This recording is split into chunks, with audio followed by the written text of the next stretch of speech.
Nicolas Lozano aimerait savoir quel conseil vous donneriez à une entreprise française comme placement financier avant la chute de l'euro, afin notamment de protéger son entreprise au maximum économiquement, par exemple convertir en francs suisses, acheter de l'or.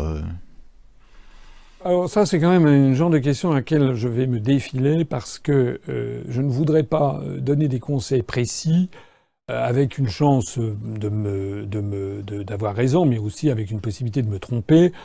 Ça n'est quand même pas le rôle d'un responsable politique. Je ne travaille pas ni pour le magazine Capital ou Boursorama ou je ne sais pas quoi, ou je ne suis pas à la tribune à Agora ou je sais pas quoi. Moi, je vous conseille plutôt d'aller vous renseigner auprès de votre banque ou d'aller regarder sur Internet ce que proposent un certain nombre de spécialistes de gestion de fortune. Ça n'est pas mon rôle. Je sortirai du rôle d'un responsable politique. La seule chose que je dirais, c'est des sujets de bon sens, c'est vrai d'une entreprise comme c'est vrai des particuliers. Je ne vais pas beaucoup m'avancer si je dis que la règle d'or pour quand on a un patrimoine, c'est la diversification. Diversification. Voilà. C'est-à-dire, en gros, c'est un proverbe vieux comme le monde, en tout cas vieux comme la France. On ne met pas tous ses œufs dans le même panier. C'est-à-dire que pour un particulier qui a un petit peu de biens, encore faut-il qu'il ait un peu de patrimoine. Il y a beaucoup de gens, malheureusement, qui n'ont plus rien. Mais quelqu'un qui a un petit peu de patrimoine, ou un jeune cadre, ou quelqu'un qui a un petit peu d'aisance financière et qui se dit qu'est-ce que je veux faire, je conseille d'essayer de tout faire pour acheter sa résidence principale avec un emprunt sur 15 ans, si vous êtes salarié dans un stage, dans un emploi à durée indéterminée, si vous avez un emploi solide, posséder l'endroit où vous vivez, c'est quand même la première des sécurités. Je conseille donc d'avoir de l'immobilier, je conseille d'avoir un petit peu également d'obligations, ça avec des revenus réguliers, un petit peu d'actions aussi si vous êtes tenté par maximiser vos profits, mais aussi risquer des pertes. Avoir évidemment un peu d'or. Bon, alors les spécialistes disent entre 5 et 10% de votre patrimoine en or, c'est pas mal, hein, c'est beaucoup. 5 à 10% du patrimoine en or, réfléchissez, ça fait quand même pas mal.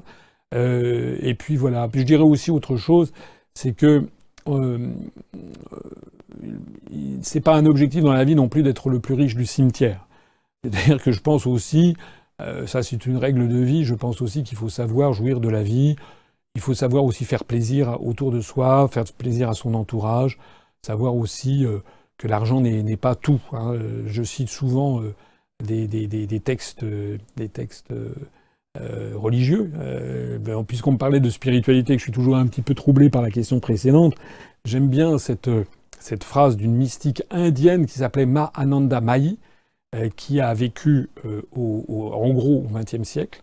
C'est une mystique indienne qui a été une femme tout à fait extraordinaire, paraît-il, je ne l'ai jamais rencontrée, Ma Ananda Mayi, et qui avait cette formule assez extraordinaire, typique des aphorismes et des paradoxes de la pensée indianisante, qui disait « là où il n'y a rien, il y a tout ».